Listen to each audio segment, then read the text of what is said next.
Assalamualaikum warahmatullahi wabarakatuh. Perkenalkan, nama saya Saiful Anwar dari Prodi Teknik Elektro Universitas Muhammadiyah Tasikmalaya.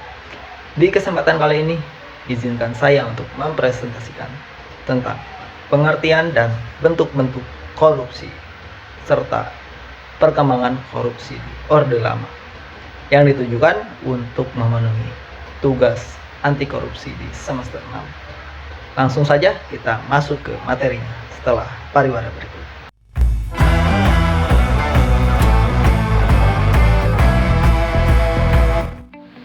Yang pertama, apa itu korupsi? Korupsi berasal dari bahasa Latin, yaitu corruptio atau corruptus.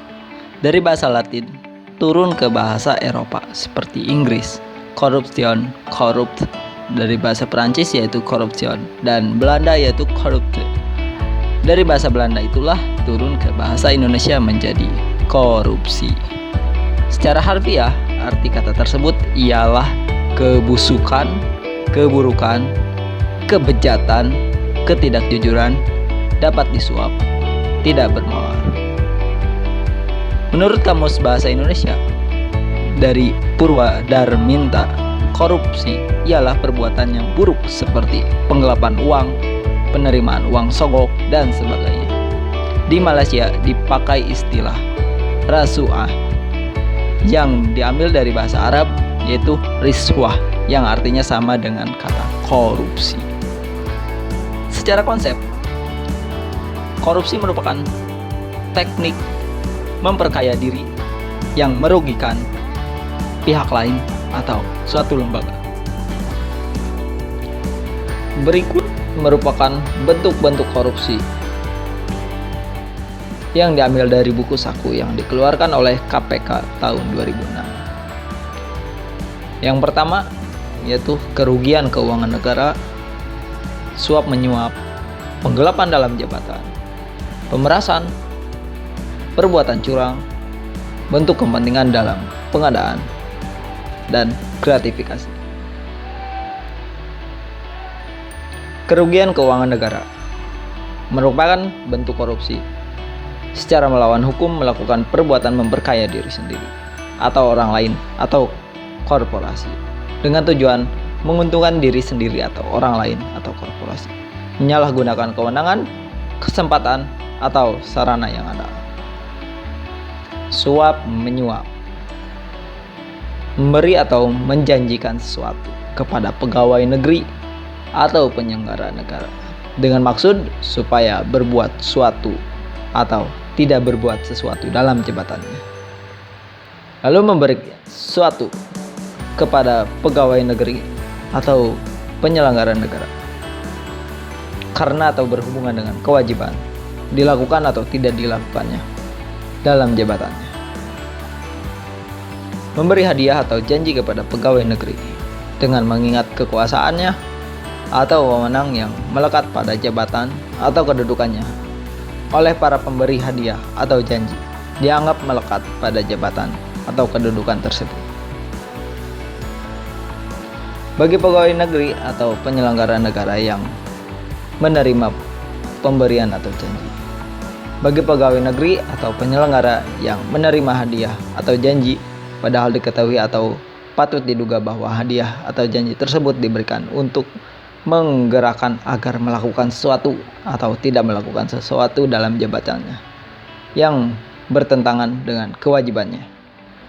Bagi pegawai negeri atau penyelenggara negara yang menerima hadiah padahal diketahui atau patut diduga bahwa hadiah tersebut diberikan sebagai akibat atau disebabkan karena telah melakukan sesuatu atau tidak melakukan sesuatu dalam jabatannya yang bertentangan dengan kewajibannya. Bagi pegawai negeri atau penyelenggara negara yang menerima hadiah atau janji padahal diketahui atau patut diduga bahwa hadiah atau janji tersebut diberikan karena kekuasaan atau kewenangan yang berhubungan dengan jabatannya atau menurut pikiran orang yang memberikan hadiah atau janji tersebut ada hubungannya dengan jabatannya. Memberi atau menjanjikan sesuatu kepada hakim dengan bermaksud untuk mempengaruhi putusan perkara. Memberi atau menjanjikan sesuatu kepada advokat untuk menghadiri sidang pengadilan dengan maksud untuk mempengaruhi nasihat atau pendapat yang akan diberikan berhubungan dengan perkara. Hakim yang menerima hadiah atau janji padahal diketahui atau patut diduga bahwa hadiah atau janji tersebut diberikan untuk mempengaruhi putusan perkara. Yang ketiga yaitu penggelapan dalam jabatan.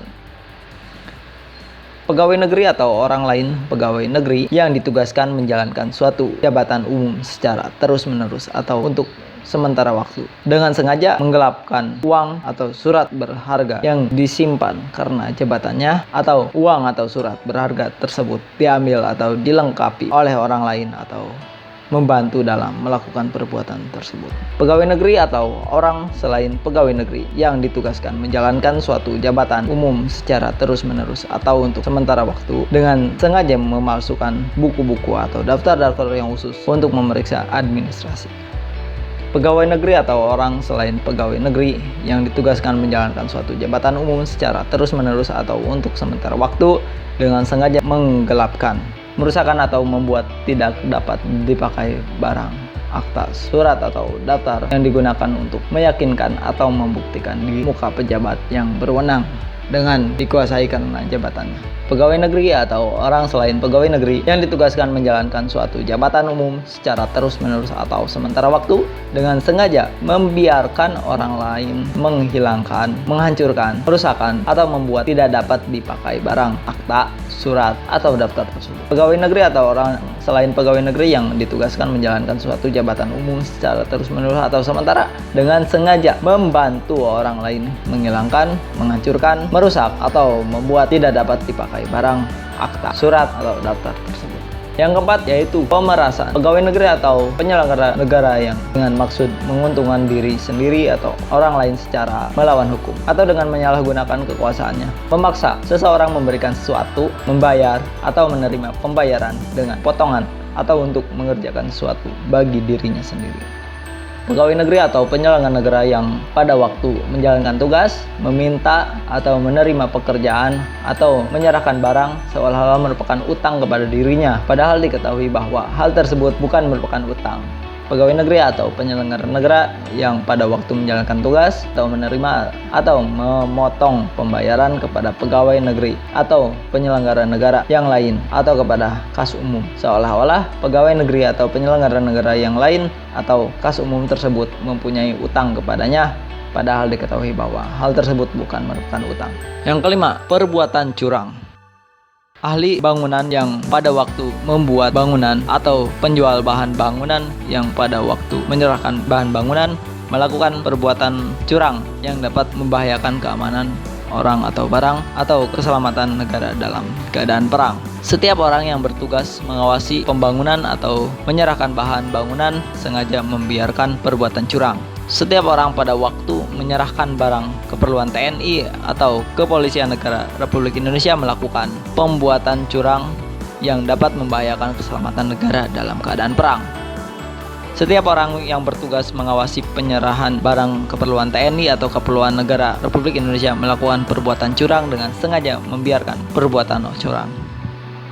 Yang keenam, benturan kepentingan dalam pengadaan. Pegawai negeri atau penyelenggara negara baik langsung maupun tidak langsung dengan sengaja turut serta dalam pemborongan pengadaan atau persewaan yang pada saat dilakukan perbuatan untuk seluruh atau sebagian ditugaskan untuk mengurus atau mengawasinya. Gratifikasi. Setiap gratifikasi kepada pegawai negeri atau penyelenggara negara dianggap pemberian suap apabila berhubungan dengan jabatan dan berlawanan dengan kewajiban tugasnya. Gratifikasi adalah pemberian dalam arti luas yang meliputi pemberian uang tambahan, hadiah uang, barang, rabat, komisi, pinjaman tanpa bunga, tiket perjalanan, fasilitas penginapan, perjalanan wisata, dan pengobatan cuma-cuma dan fasilitas lainnya.